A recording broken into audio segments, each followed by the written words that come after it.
El día de hoy vengo con cuentos, con más cuentos de mi vida. Este cuento yo se los debo y ahí va a ser un especial de los 50 suscriptores.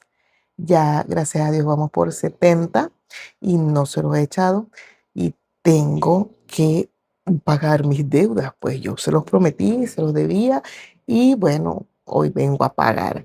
No sé si me dé tiempo echarles todo el cuento porque abarca 6 años de mi vida. Voy a ver hasta dónde me alcanza la energía y hasta dónde este bendito me deja grabar, que por los vientos que soplan no va a ser mucho, porque me desconcentra muchísimo.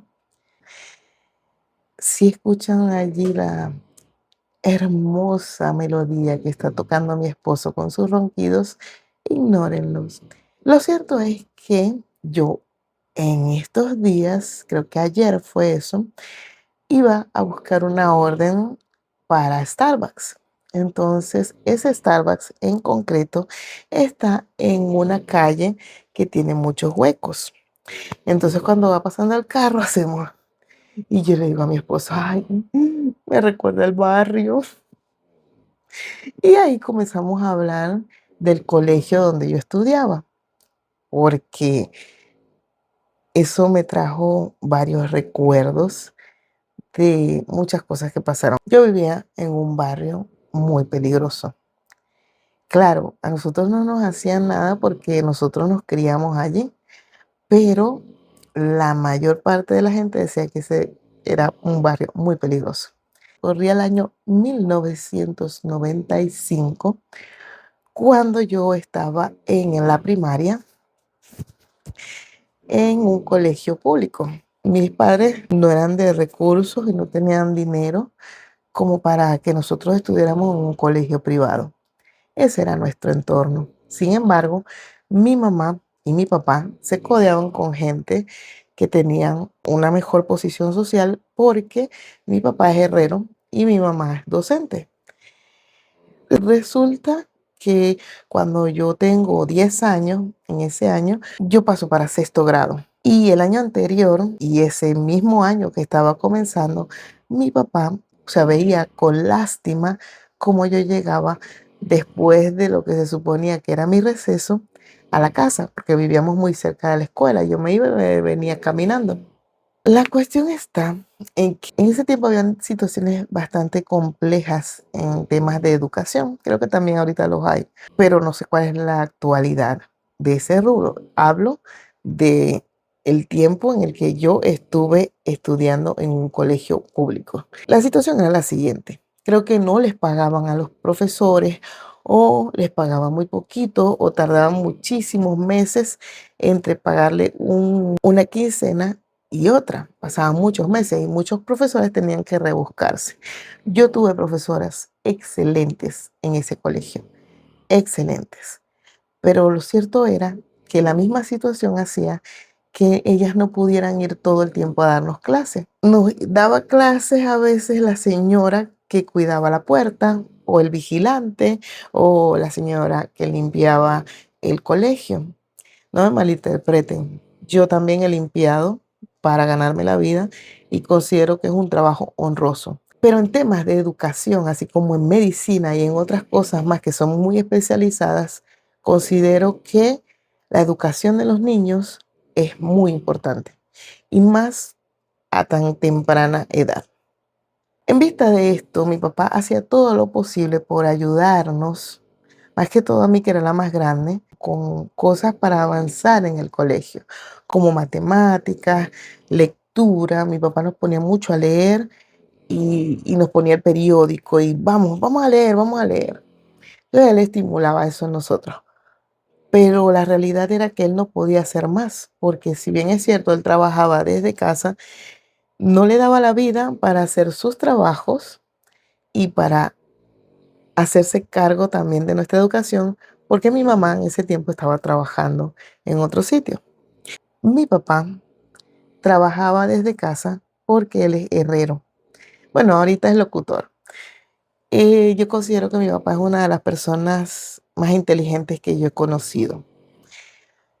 Es un artista nato y es muy perfeccionista, de lo cual yo heredé muchísimas cosas de él. Heredé el físico de mi mamá. Si ustedes ven esta carita, es mi mamá de esta edad. Pero de mi papá yo heredé mucha de su personalidad.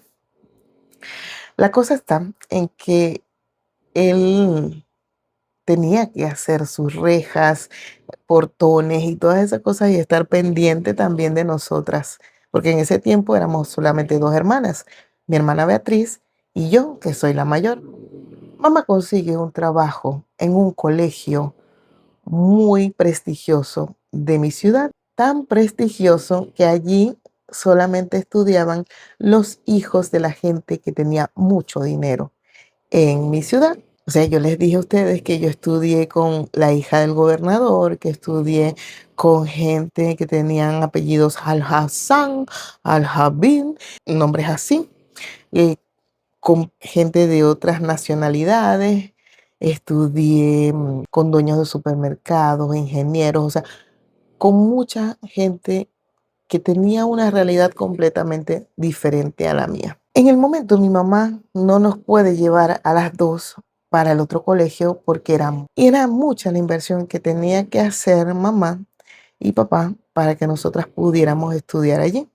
Deciden llevarse a mi hermana Beatriz primero para que ella pudiera adaptarse mejor porque ella estaba más chiquita. Yo recuerdo que cuando ella comenzó a estudiar en ese colegio, le daban inglés desde pequeñitos, desde el segundo grado, desde el kinder les daban inglés. Y ella llegaba con unas guías que les daba la que ahora es mi madrina. Spoiler alert. Ese es uno de los familiares que me dejó este colegio. Yo considero que pasé cosas muy fuertes allí, pero también muy bonitas. Y me ha quedado una familia. No solamente amistades, sino familia de allí. Yo veía eso y trataba de aprenderme los números, los animales, todas esas cosas que le daban a mi hermanita, porque siempre me gustó el idioma. Y creo que esa es una de las ventajas que me dio este colegio, el que yo hoy pueda estar aquí y me pueda comunicar en el idioma.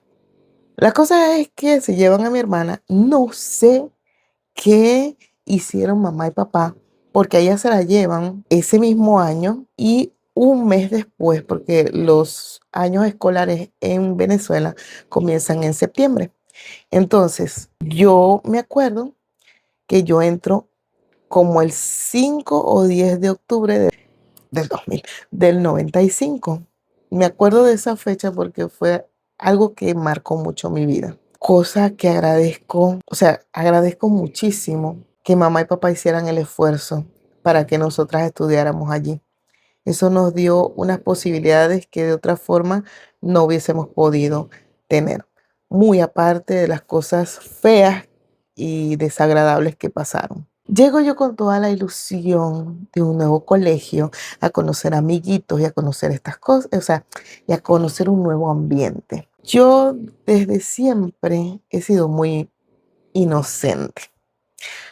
Aunque ustedes me ven así, yo a veces peco de inocente, porque yo quiero creer en la gente, yo quiero creer en la bondad de las personas. Entro a estudiar de ese año, no recuerdo muchas cosas. Lo que sí recuerdo es que desde el principio fue muy patente la diferencia de clases sociales. Yo recuerdo que nosotros teníamos en ese tiempo el uniforme, lo podíamos usar, era camisa blanca, porque estábamos en la primaria, y un blue jean que podía ser azul o negro. Bueno, si era blue jean era azul. Bueno, un jean azul o negro. Más adelante a nosotros nos cambian el uniforme y comenzamos a usar pantalones que nosotros llamamos pantalones padrinos, que son pantalones de tela de pinza. Y recuerdo, eso fue muchísimos años después, ya yo estaba, creo que en secundaria, mi mamá me consigue en una tienda de estas populares un pantalón de pinzas de mi talla, porque yo era gordita, más gordita, que era marca Tommy. Eso era impensable que lo tuviera yo, porque recuerdo que el precio de esos pantalones eran como 65.000 bolívares y mi mamá me lo consiguió a mí en 2.500. O sea, era una diferencia abismal. Era como que me lo hubiese comprado prácticamente regalados, pero eran originales y tenían su etiqueta. Me imagino que por alguna razón eso terminó allí y mi mamá me lo compró y yo con mucha ilusión lo llevé al colegio. Y, oh sorpresa, cuando me ven el pantalón puesto, lo dijeron así sin tapujo, porque eso sí tienen los niños y los adolescentes, no tienen filtro. Ellos no se van a dar cuenta si te hieren tus sentimientos o no. Simplemente lo van a decir y ya está. No sé cómo son los adolescentes ahorita, porque las políticas han cambiado mucho, pero ese tipo de cosas siguen pasando. Eso no es nuevo. Recuerdo que cuando me ven llegando con mi pantalón, lo que hacen es, sin que yo me diera cuenta, se acercan a revisarme el pantalón. Claro, fueron otras muchachas. Y ven acá, tú no puedes tener un pantalón Tommy que sea original. Eso es impensable.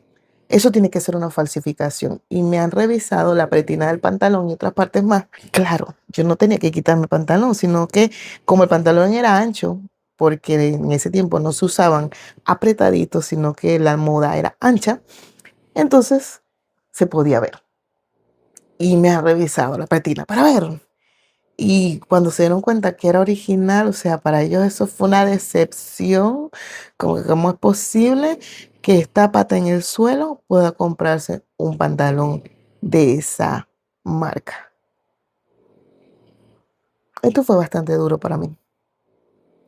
O sea, sentir durante todos esos 6 años que no encajaba, que era como que no merecía estar allí, fue muy duro para mí. Y creo que eso hizo mucha mella en mi autoestima. Creo que estas cosas mi mamá no las sabe. No me quejo de la oportunidad que tuve, porque reconozco que cambió mi perspectiva. Porque a los 13 años, cuando yo estaba, qué sé yo, en segundo año de secundaria, las mismas vecinitas mías con las que yo jugaba de pequeña ya tenían 1 o 2 hijos. O sea, a ese grado. Muchachas súper jovencitas ya estaban de mamá y el papá era un malandro. Entonces eso era algo que mi mamá y mi papá no querían. Querían que yo pudiera tener la oportunidad. Y hablo en primera persona porque no sé cuáles fueron las vivencias de mi hermana. Ella tendrá sus propias vivencias. Y usando esto a manera de terapia. No es terapia. Es que yo se los prometí y se los voy a contar. Ya yo esto lo traté en terapia y ya está superado. Pero aún así es duro contarlo en cámara. Ese año que yo comienzo, yo venía con una formación bastante débil por la ausencia de los profesores. Tenía profesores excelentes, excelentes, profesores de los cuales yo me acuerdo el día de hoy, tanto mujeres como hombres que me dieron clase en ese colegio público. Pero la deficiencia era porque ellos no podían estar todo el tiempo con nosotros, faltaba mucho a clase y eso debilitó mi educación. Cuando yo llego a este colegio, yo recuerdo una profesora, que no voy a decir su nombre para no quemarla, pero mi mamá sabe quién es, que, Dios mío, desde que yo llegué allí me puso el ojo. O sea, es entendible que un adolescente que ha vivido toda la vida en una posición acomodada no entienda de las realidades de otras personas y le parezca cómico burlarse de la situación económica o de la posición social que tiene otra persona. Pero un adulto, eso para mí es inconcebible, porque esa mujer tenía la edad que tengo yo ahorita, más o menos, un poco menos. Y de verdad que esa mujer era un ogro. O sea, yo no recuerdo el día que esa mujer a mí me haya sonreído. Y era mi profesora tutora, porque allí era como colegios americanos. O sea, el mismo profesor no te daba todas las materias, sino que tú pasabas de castellano a matemáticas, de matemáticas a ciencias sociales y así. Mi mamá daba ciencias sociales, pero cuando yo entré a ese colegio, ya ella daba segundo grado, que en esa ocasión los profesores sí daban todas las materias. Yo esto lo he contado varias veces, pero creo que en este canal no lo he dicho. Yo tengo un canal, bueno, eso sí te los he contado, que tengo un canal de lectura, porque yo me enamoré de, de la lectura, me enamoré del mundo literario ya siendo bastante grande, ya teniendo 35 años, más o menos, no, más, como unos 38 años. O sea, no, me están fallando las matemáticas. Unos 36, 37 años cuando me enamoré de la lectura, cuando entendí que podía leer y disfrutar y entender. Eso lo descubrí yo ya habiendo pasado por una carrera y por todos los trabajos esos que les conté en el video pasado o antes pasado. Y si no lo has visto de mis trabajos locos, por aquí te dejo la tarjetita de información con ese video para que después de este vayas a ver aquel chisme que está buenísimo. Este es un poco más serio, porque me pasaron cosas bastante, dijeran los españoles, chungas ahí adentro. Ella me pasa a leer y yo me imagino, porque ahorita no lo tengo muy claro en la cabeza, que su solo porte, su presencia tan dura,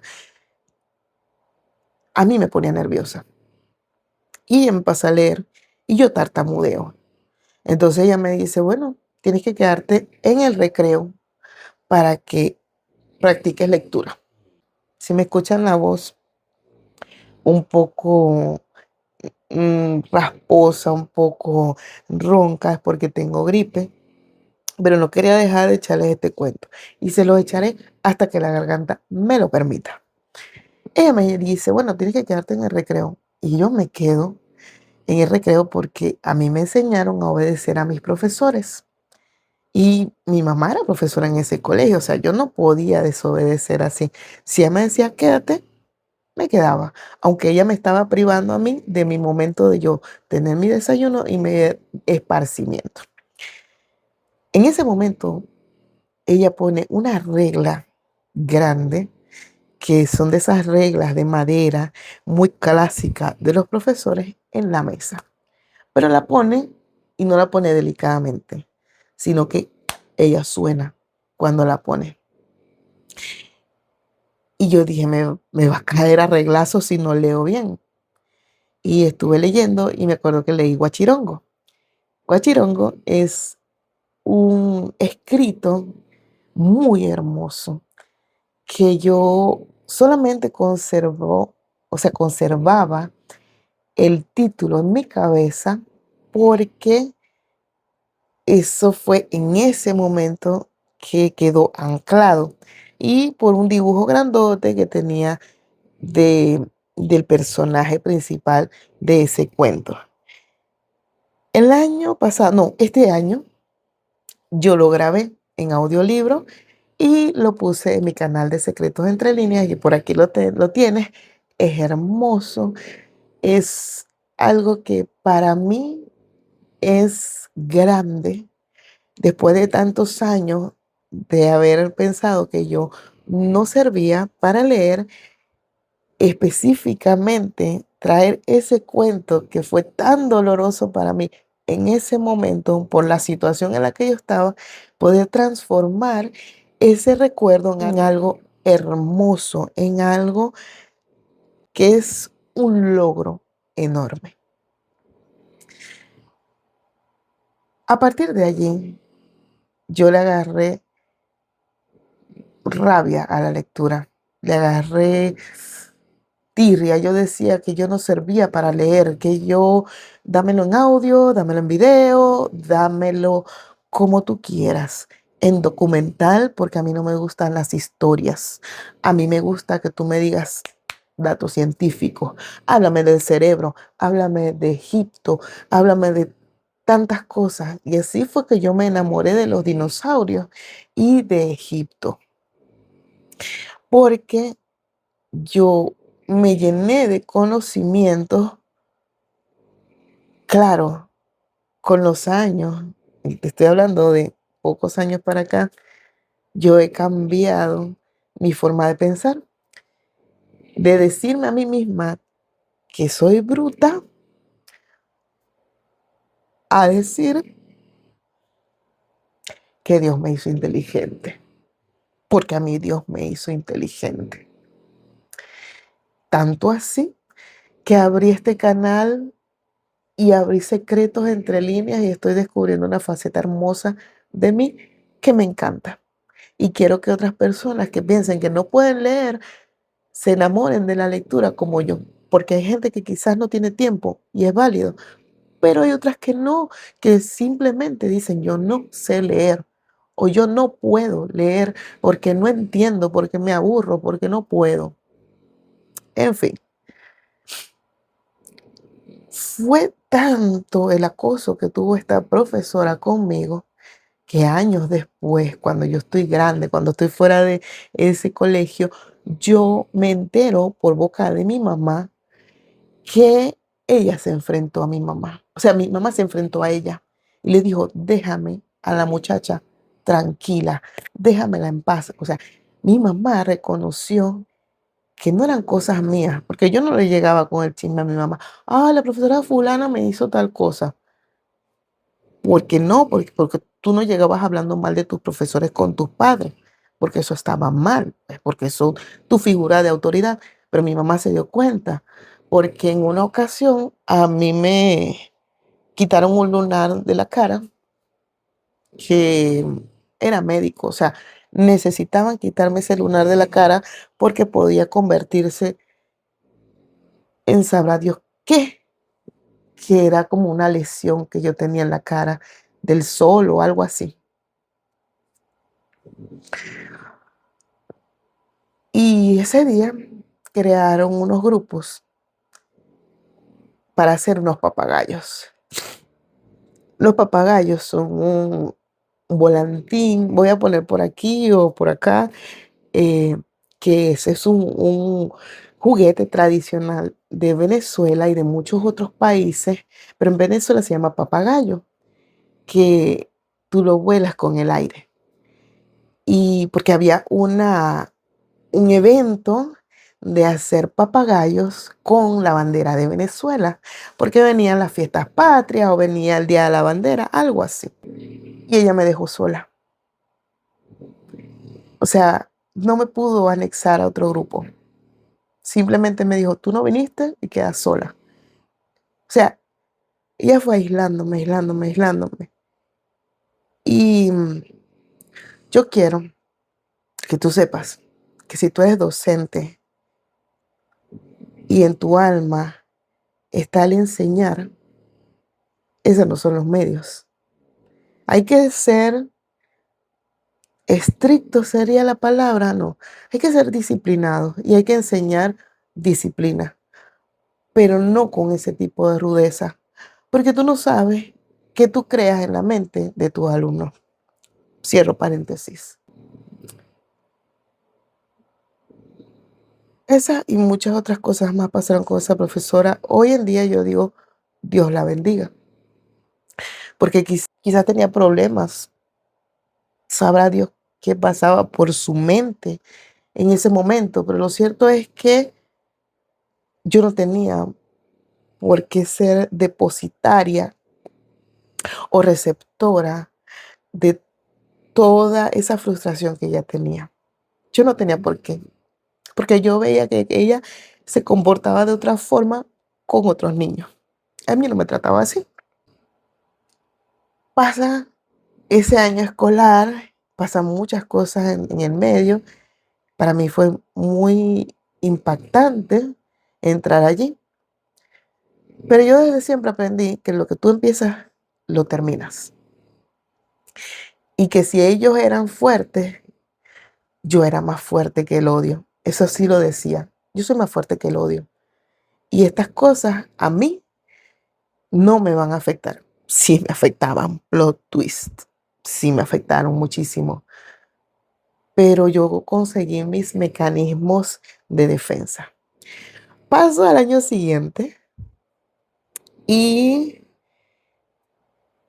tuve profesores excelentes de matemáticas, profesores que enseñaban con una pasión, tenían los recursos para enseñar y fui conociendo más muchachos y muchachas, más que todo muchachas, que hicieron empatía conmigo. Entre ellas estaba una muchacha que ella entró, sí, en primer año a estudiar conmigo. Imagínense, a ella la discriminaban por ser morena y por tener el cabello afro. No se lo quería de rizar, su mamá, su papá, su hermano, todos tenían el cabello afro. Y ella encajaba un poquito más porque sus padres tenían bastante dinero y cuando tú ibas a hacer trabajos a su casa, su mamá te llenaba de comida porque su mamá era ama de casa, pero era una señora que eso se dedicaba a su casa. O sea, era una mujer que ella, o sea, tú ibas a comer a su casa y no te servía un plato de comida, sino que forraba esa mesa de comida y tú podías escoger lo que tú quisieras y el postre que tú quisieras. Y era una cosa impresionante. Entonces, por eso ella caló un poquito más. Siempre nos dejaban a las dos para que hiciéramos trabajo juntas, porque cuando escogían, nadie nos quería. Es triste, pero es así. Hice amistades muy bonitas. Con los años me fueron conociendo y creo que vieron en mí más allá de mi posición social y de mi forma corporal, porque al ser gordita tampoco gustaba. Bueno, pasan los años, viene el cuento este que les eché en los trabajos locos. Yo para poder enfrentar ese acoso, para poder tratar de encajar un poco allí, comienzo a hacer cola y a cobrar por las colas para poder comprar cosas que compraban mis compañeros, para yo sentirme parte del grupo. Y porque realmente a mí me molestaba mucho por las arepas, pues. Ahorita entiendo, y lo dije en ese video también, que posiblemente muchos de esos niños hubiesen dado lo que fuera porque su mamá les hiciera una arepita, porque muchas de esas mamás trabajaban todo el día y ellos a quienes encontraban era en la casa, era la muchacha de servicio. Y hace falta que tu mamá y tu papá estén allí. Ay, no me quiero poner dramática, estoy siendo muy dramática. Recuerdo que yo le estoy contando estos así bien sueltos porque es lo que me estoy acordando ahorita, que en una ocasión me, me ponen con unas muchachas que ellas eran gemelas. Digo eran porque una de ellas ya no está con nosotros. Con ellas hice muy bonita amistad, pero ellas hacían grupo conmigo porque yo no me paraba ante los desafíos. O sea, ellas tenían una computadora que para mí eso era wow, porque en ese momento las computadoras estaban saliendo y eran bastante costosas y no todo el mundo podía tener una computadora en su casa. No es como ahorita que todo el mundo tiene un celular, una computadora y son buenos teléfonos y buenas computadoras. En ese tiempo no era así. Me acuerdo que a mi amiga la morenita, estas dos muchachas y a mí nos ponían juntas a hacer el trabajo, o ellas se agrupaban con nosotros para hacer esos trabajos. Y lo hacían era porque yo me metí en esa computadora. Les diré, que más de una vez la eché a perder y salí corriendo, pero poco a poco fui aprendiendo. Y los papás de ella decían, pero ¿cómo es posible que ustedes, que son las dueñas de la computadora, no han aprendido? Porque ella, que ni siquiera computadora tiene en su casa, ya la sabe manejar de pe a pa. ¿Cómo es posible que ustedes dependan de sus primos para que les hagan esos trabajos? Yo ahí aprendí muchísimo, porque gracias a Dios aproveché muchas oportunidades. Y una de las oportunidades que aproveché fue esa. Yo me acuerdo que en una ocasión, es que son muy sueltos porque es que mi esposo está roncando como un cacharro viejo y me tiene muy desconcentrada. Y ya llevo un montón de minutos de grabación. No sé si deje esto para otra ocasión, pero una de las cosas que me recordó esa calle de huecos aquí en Starbucks ayer fue la vergüenza que a mí me daba que me llevaran en carros que eran del año a mi casa cuando yo iba a hacer un trabajo, porque en ese tiempo mi papá y mi mamá no tenían carro. Entonces ellas decían, no, yo la llevo después que terminen de hacer el trabajo y cosas. Entonces a mí me daba mucha vergüenza porque la calle antes de llegar a mi casa era un desastre. Muchos años después la acomodaron cuando yo estaba en la universidad, pero antes de eso era un desastre. Y de verdad que admiro a los que pasaban por ahí porque era para que un carro se quedara y no saliera más nunca de ahí, porque era un cráter lo que había. Y recuerdo a la mamá de una muchacha que ella no era especialmente buena conmigo, la muchacha. Su mamá era o es un amor de persona. Qué mujer tan sensible, qué mujer tan humilde. Me decía, tú no tienes por qué avergonzarte de donde tú vienes, porque donde tú vives es de ustedes. Ese es tu hogar y tú tienes que estar orgullosa de donde tú vives. No tienes que tener vergüenza, porque cuando ya me iba acercando al hueco, yo comenzaba, ay señora, si quieres me deja por aquí, porque a mí me da pena, no mete el carro por ahí, que no vivía en un callejón, no había otro sitio por donde meterse. Entonces ella me decía siempre, no tengas vergüenza, no tengas vergüenza. Yo hacía trabajos con su hija, porque a veces los profesores me ponían con ella, no porque me elegían. Y yo puedo recordar que los papás de esas muchachas eran una gente tan humilde y sensible que ahorita yo no entiendo por qué los hijos eran así. Realmente no lo entiendo. No entiendo de dónde salieron con esa clase de mezcla, pero los papás eran personas completamente diferentes. Yo tengo una amiga que es mi amiga del alma, que me quedó de ese colegio. A esa mujer yo la amo como que fuera mi hermana.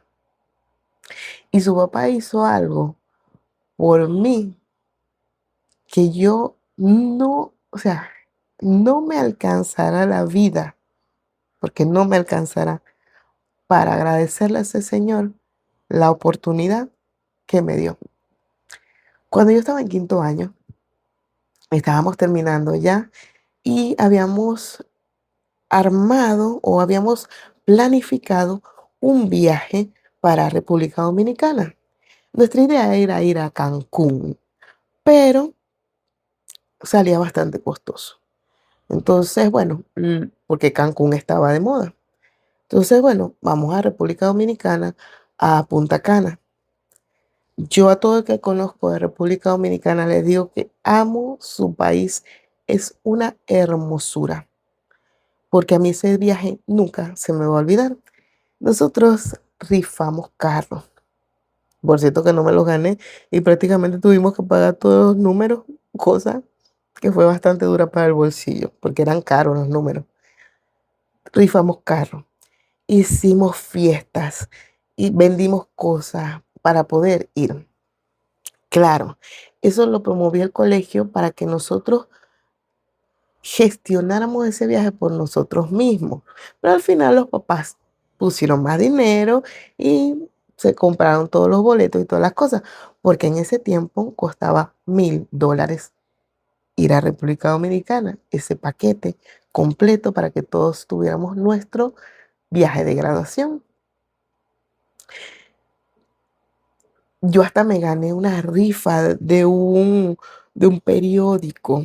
Me gané como que fueron 200.000 bolívares. O sea, estas cifras que les estoy dando están en mi memoria porque marcaron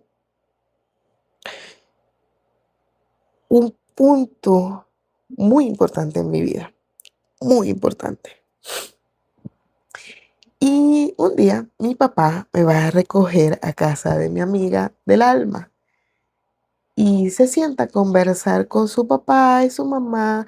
Mi mamá y mi papá estaban allí, estaban todos conversando y nosotros estábamos arriba todavía. Así se sentaron, no sé si se bebieron un café, pero estaban conversando. El papá de mi amiga le pregunta a mi papá que cómo van mis preparativos para ir a República Dominicana. Yo tenía 16 años en ese tiempo. Y mi papá le dice, ay, señor fulano, yo creo que ya no va a poder ir porque no tenemos el dinero. Falta bastante para completar y nosotros no lo tenemos. Ella no sabe nada y yo no sabía nada, pero yo creo que ella no va a poder ir. O sea, mi papá conversando con ese señor porque el papá de mi amiga y la mamá de mi amiga son unas personas súper humildes, súper empáticas. Son personas que no nacieron ricos de cuna, sino que en ese tiempo en Venezuela, cuando tú estudiabas y te superabas por ti mismo, podías llegar a tener tus cosas, pues. Y el papá de mi amiga le dice, ¿cómo que ya no va a ir? ¿Cómo que Trixie no va a ir? No, ella va. Y mi papá dice, no, es que no hay manera, no tenemos. Y él, recuerdo que le puso un billete tras otro a mi papá en la mano. Y mi papá, yo no tengo para pagarle eso. Yo no se lo puedo pagar. Y él le dijo, lo pagan cuando puedan y como puedan. Pero Tracy va. Ella no se va a quedar. Yo no sé si ese señor sabe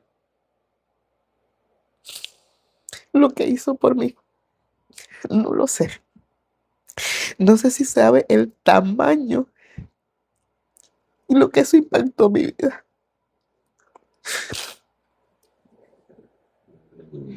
Porque no era el viaje, sino que él sabía que yo era una muchachita y que iba a ser muy doloroso para mí no poder participar de eso. Pero se logró. Y fue un viaje espectacular de una semana. Es un viaje que en estos días me dijeron, bueno, estos días hace meses atrás estaba hablando con una compañera que es de República Dominicana y me dijo, ay, mujer, supera eso. Y yo le digo, es que tú no sabes lo que significó para mí ese viaje. Porque yo he paseado. Ahorita soy trotamundo, ahorita ando de inmigrante. Pero yo he paseado. Yo he ido a otros países, no como inmigrante, sino como turista. Y ese viaje nunca se me va a olvidar. Voy a ver si pongo algunas fotos por allí de ese viaje que fue espectacular. Y yo recuerdo que mi mamá decía, yo quiero que ella vaya, porque yo quiero que ella conozca mundo. Y eso fue algo que siempre movió a mi mamá y a mi papá. No se puede ser sensible con este hombre roncando, Dios mío. Mi mamá y mi papá siempre, siempre, siempre quisieron que nosotros pudiéramos tener lo que ellos no tuvieron, oportunidad para que nosotros pudiéramos experimentar un mundo y tener otras oportunidades que no fueran tan limitadas. Y yo agradezco muchísimo eso. Lo agradezco porque así como me pasaron cosas feas, también me pasaron cosas maravillosas como esta que les estoy contando. Me pasaron cosas maravillosas como que tuve una profesora de inglés a la que amo. Yo no sé si ella sabe también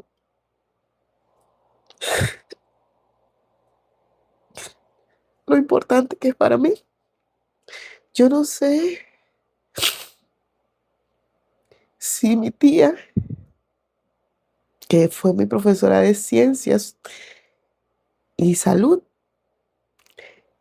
y mi profesora de catequesis, porque yo hice hasta la primera comunión ahí. Yo no sé si ellas saben lo importante que son para mí. Son mi familia. Y yo la llamo tía y madrina, y ellas no son familia de sangre, pero se han portado como que lo fueran, incluso más. Y para mí eso es importantísimo. No voy a decir sus nombres, porque yo no sé a manos de quién llegue este video, pero ellas saben quiénes son. Y si los ven este video, a mi tía y a mi madrina, porque es una tía y una madrina que tengo en ese colegio, les doy todas las gracias por hacerme parte de su familia. Somos familia, familia, familia. Bueno, ay Dios mío, déjame ver si tengo un cuento chistoso para dejar esta lloradera. No sabía que iba a llorar tanto. En mi mente estaban los cuentos buenos, pero han salido todas estas cajas, todas estas loqueras, todas estas cosas. Yo pensé que iban a salir cosas de jijiji, jajaja, pero no. Ha salido de voy a llorar. Les prometo que para el próximo video les traeré unos cuantos cuentos para reírse y no llorar tanto. Yo soy firme creyente de que lo que no te mata te hace más fuerte. Y yo también soy una firme creyente de que Dios permite situaciones que son duras y que a veces son hasta inconcebibles, porque hay propósito detrás de todo ello. Yo soy firme creyente de eso. No es que a nuestro Dios le guste que nosotros suframos, sino que hay gente mala en este mundo, hay gente diferente, hay gente que piensa de otra forma. En fin, yo me acuerdo que en una ocasión yo presenté una prueba, una olimpiada de química. Nadie daba ni medio por mí, nadie, ni yo misma creía en mí.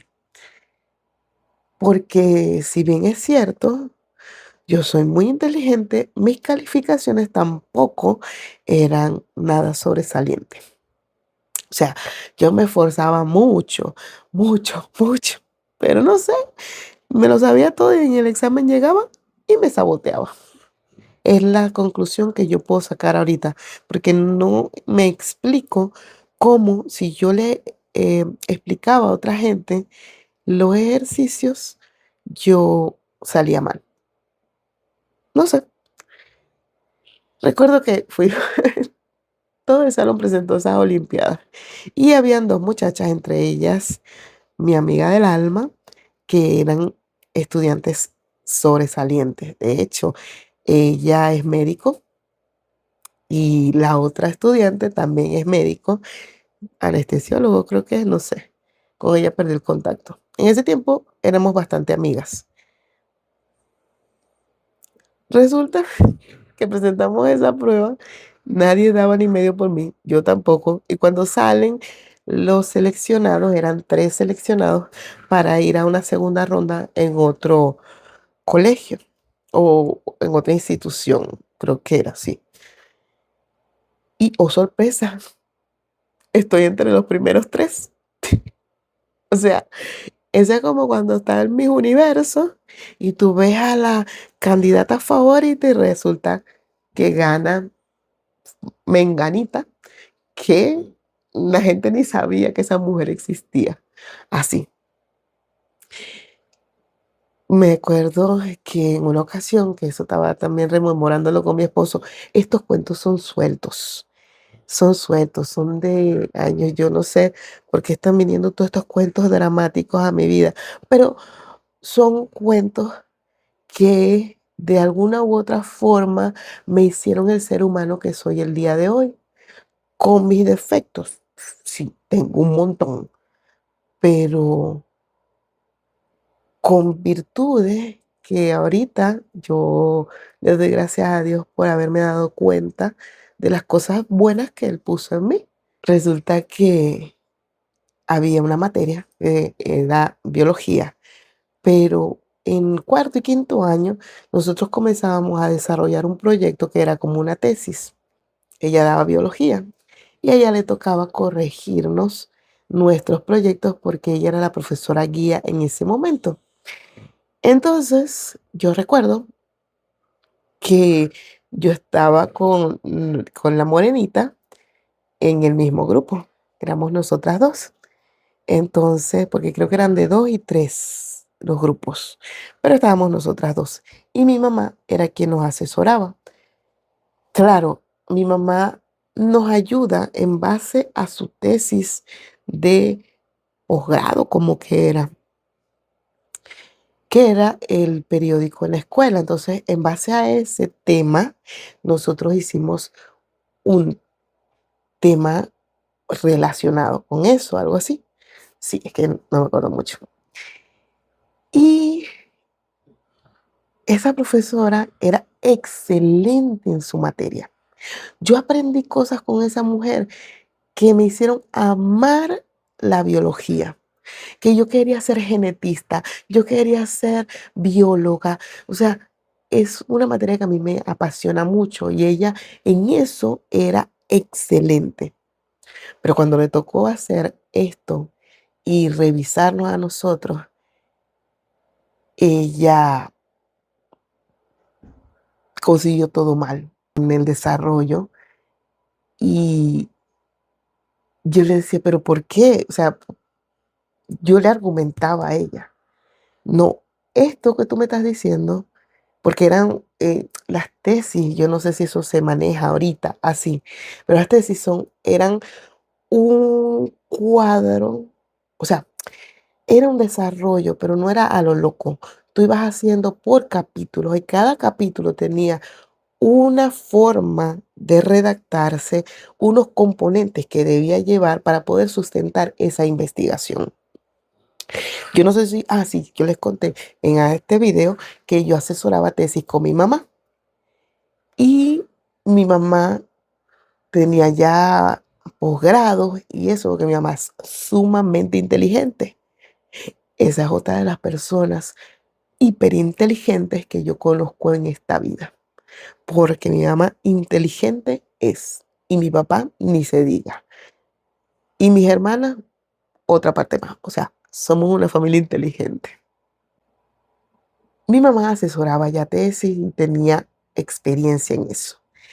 Y las cosas que esta mujer me corregía no tenían razón de ser, porque según los estudios y según la estructura de eso debía ir de esa forma. Pero ella estaba empeñada y era que me hacía unos rayones en todo. Pero yo veía que a mis compañeras que tenían mejores calificaciones que yo, ella les alababa sus proyectos, se los floreaba a todos, hasta que un día llegó y me dijo, mira, yo creo que lo que tú tienes que hacer es cambiar de asesor. Ay, mi madre, ¿para qué esa mujer me dijo eso? Me dijo, yo creo que a ti te tiene que asesorar fulana de tal. Fulana de tal era como, no era profesora en ejercicio, sino que ella era uno de los cargos directivos. No voy a decir de qué cargo directivo estoy hablando, pero ella era de esos cargos directivos. Y me dijo, yo creo que lo más sano es que ella sea quien te asesore, porque este asesor no te está funcionando. En mi vida, yo he faltado el respeto a figuras de autoridad contadas veces, y esta fue una de ellas. Yo le dije, usted sabe cómo es la cosa, porque es que ella me tenía verde. Porque sí, mi mamá, por debajo de cuerda, sin que yo me enterara, para no desautorizar a mis profesores, con aquella profesora se enfrentó. Pero se enfrenta y me dice, es cuando ya yo estoy grande, ya no hay más nada que hacer. Pero yo también me sabía defender. Y yo sabía cuándo defenderme. Y esa era una de esas veces. Y ya van a ver por qué. Ella me dice esto. Y yo agarro lo que ella tiene en el escritorio, que es mi trabajo, con todo el montón de rayones que les hizo, y yo agarré el trabajo, se lo arranqué y se lo arrugué en la cara. Y le dije, ¿sabe qué? Prefiero hacer un proyecto nuevo a que me cambien a mi mamá como asesora. Y lo boté en la papelera y me fui del salón, delante de todos mis compañeros. No sé cómo no me suspendieron. Lo cierto es que alguien después fue a hablar conmigo, no sé si fue otra profesora, creo que fue mi tía quien fue a hablar conmigo, no recuerdo, en realidad no lo recuerdo, pero fue alguien a hablar conmigo y me dijo, mira, esas no son las maneras, tú no puedes faltarle respeto al profesor así, yo entiendo tu frustración y no sé qué. No recuerdo muy bien cómo fue la resolución de la cuestión, creo que yo hice parte de las correcciones que ella me hizo en el trabajo, porque es que era de forma, no era de fondo. O sea, era de estructura lo que ella me estaba haciendo. O sea, a todo le conseguí un pero. Para que ustedes vean que esto no es que yo me lo estoy inventando o que yo tengo complejos de superioridad, sino que cuando yo sabía algo, yo lo sabía. Entonces, ella me deja en paz. Y yo hago todas las modificaciones que ella me dice que haga y tal. Terminamos el proyecto completo, bueno, o hasta donde era, sí, completo, lo terminamos completo porque teníamos que tener conclusiones y todo, tablas estadísticas, todo eso. Y venía, venían grupos de personas invitadas, de especialistas invitados a corregir nuestros trabajos. O sea, no eran los profesores del colegio los que corregían esos trabajos. En el caso de nosotros fue un periodista, yo no me acuerdo, un experto en letras, o sea, gente que sabía de lo que se estaba hablando. E iban a evaluar todos los trabajos, los, yo no sé cuántos trabajos que habían, porque eran 2 secciones que habían en ese grado, eso fue en el quinto año. Había muchos trabajos y ahí había cualquier cantidad de cosas. O sea, había un trabajo que era la religión versus la fe. Había otro que era de cosas tecnológicas. O sea, había una variedad porque era un trabajo científico. Era una investigación que tú ibas a hacer durante el cuarto y el quinto año y con eso tú lo ibas a presentar, era un avance para la tesis, que ahora que me estoy acordando, eso fue una base fundamental para que yo más adelante pudiera hacer tesis y venderlas. En fin, la cosa está que en esa ronda yo presento mi tesis con mi compañera. Mi compañera era más retraída, más mm, tímida.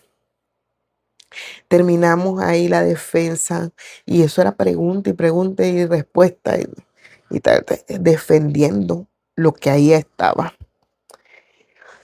Pasa esa ronda y ellos tienen que escoger, yo no recuerdo si eran 3 o 5 trabajos que tenían que ir a otra institución a representar ya no solo a tu colegio, o sea, ibas a representar a tu colegio, pero al nivel de estado o de, no provincia, sí, de estado, porque allá en Venezuela se divide por estados y yo soy de un estado cercano a la playa, pero que no tiene playa. En fin, la cosa es que ese jurado determinó que nosotros íbamos a pasar esa ronda. De esos 3 o 5 proyectos, el mío fue uno de los primeros. Fuimos allá. Y yo decía, ahora es cuando yo tengo que demostrar que lo que yo defendí en ese momento tenía razón de ser. Porque yo no creo que, oye, si todo el mundo me dice que está malo, que le corrigen cosas, que el proyecto no sirve, yo digo, sí es verdad. Pero que sea una sola persona, yo tengo que escuchar la opinión de otra gente. Y esa gente que fue a, a hacer la evaluación no nos conocía o no eran amigos de nosotros. O sea, no había compañerismo ahí que tú pudieras decir, mira, había algo bajo cuerda. No, fue una opinión honesta de un jurado que no te conocía y de expertos de paso. Pasamos a ese colegio donde tenemos que enfrentarnos a otros colegios del estado. Yo me defendí como una gata pata para arriba con con ese trabajo y quedé en el segundo lugar. Escuchen, iba a pasar a representar a no solamente a mi colegio, sino a mi estado en lo que llaman el capítulo oriental. El capítulo oriental es Monagas, Anzoátegui, Sucre y se me escapa otro más por ahí. Creo que era Bolívar y no sé si Amazonas, pero ese era el capítulo oriental. O sea, esa gente que ganaba allí iba a ir a las nacionales. Llegamos allí y fuimos solamente 2 de mi colegio, o sea, 2 trabajos de mi colegio. En esa ronda, mi amiga morenita, que tampoco voy a decir su nombre, me dice, mira, yo hasta aquí llego. Si tú quieres ir a defenderlo, perfecto, pero yo me bajo aquí, hasta aquí llego yo. Y yo dije, no hay problema, chica, no te preocupes, yo puedo sola. Y me fui. Es muy emocionante para mí porque yo demostré tantas cosas en ese colegio. O sea, luché muchísimo para poderme hacer un hueco ahí. Y, y me llena de orgullo, pues, o sea, claro, yo estoy contando esto ahorita y ahorita creo que es que le doy el valor que de verdad debería tener.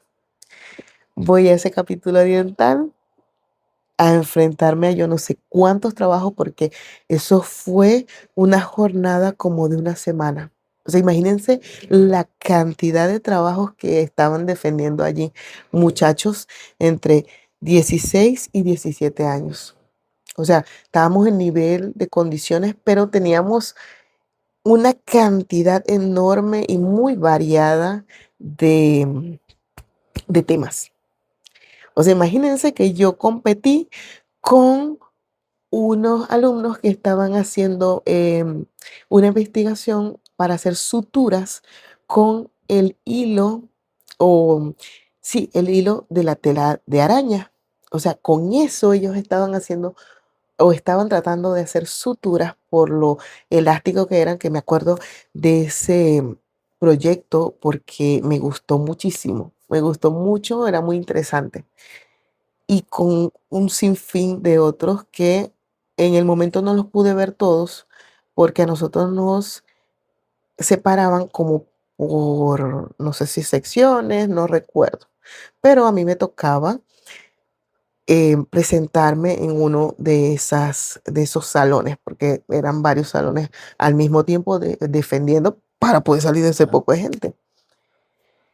Pasa todo esto y llega el día de la premiación.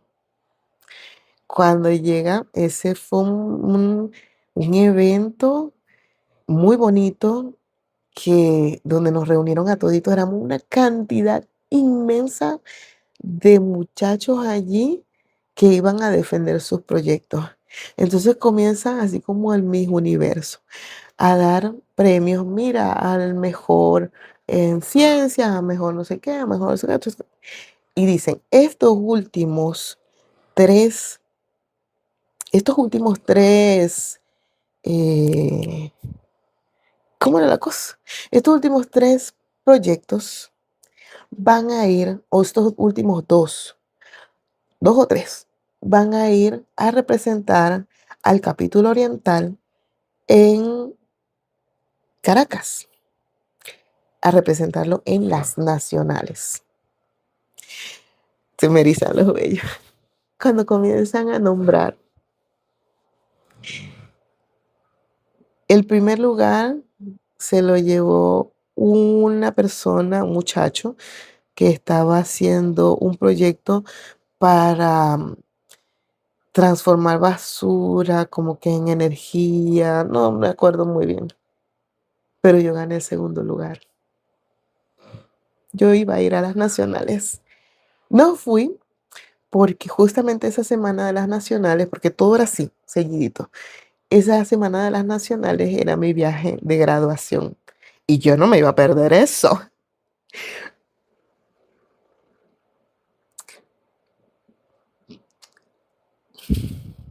Pero gané, gané de yo no sé cuántos trabajos quedé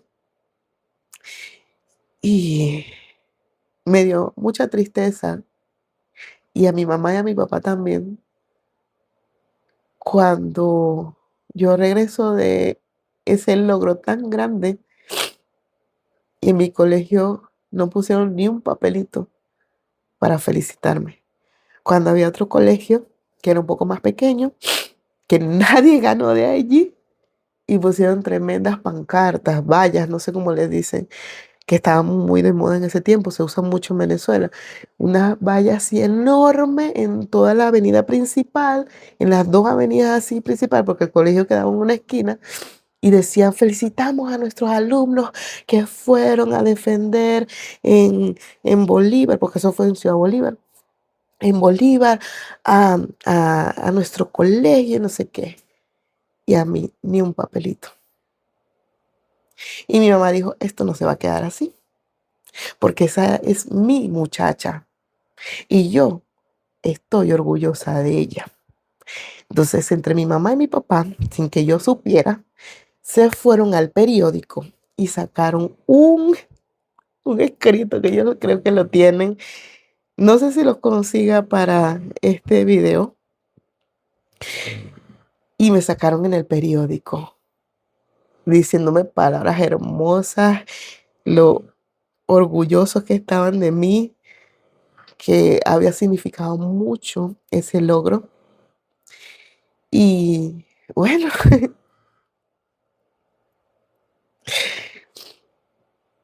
son cosas. Ay, que este hombre no me deja concentrarme. Bueno, gente linda, ya llevo una hora hablando y chillando más que una loca. No sé si publiqué este video porque he dicho cosas muy fuertes aquí, Voy a ver qué dejo, qué corto, qué pongo y a ver si lo publico. Por supuesto que me quedan muchísimos más cuentos. Voy a tratar de ver qué cuentos jijiji, jajaja tengo, porque este fue muy intenso. Este fue de modo de terapia. Como cosa final, puedo decirle a mi yo de 10 años, a mi yo de 12, 13, 14, hasta los 16 años, que eres inteligente, que no te preocupes porque alguien no te vaya a querer, porque tienes mucha gente que te quiere, que te ama, que te aprecia y que te quiere y te valora por lo que eres. Vales mucho. Y bueno, si hasta aquí ha llegado alguien que quizás lo dudo, por, porque bueno, no sé, pues es una señora de 40 años hablando de sus traumas de la infancia. Pero si aquí llega alguien que está en un colegio o que está en una universidad, porque esas también son otras historias potentes que tengo, y siente que nadie le va a querer, que no vale nada, que no sirve, yo te quiero decir que tú vales por quien tú eres, que el simple hecho de que tú existas es porque tienes un propósito y vales demasiado, que Dios se tomó el tiempo de hacerte, de crearte tal cual como tú eres, con tus virtudes y tus defectos, porque vales demasiado. Así que no pienses que nadie te va a querer, porque en esta vida siempre va a haber alguien que te va a amar con todo su corazón, incluso gente que tú no. Nos vemos después. Este hombre no me deja grabar. Chao, chao.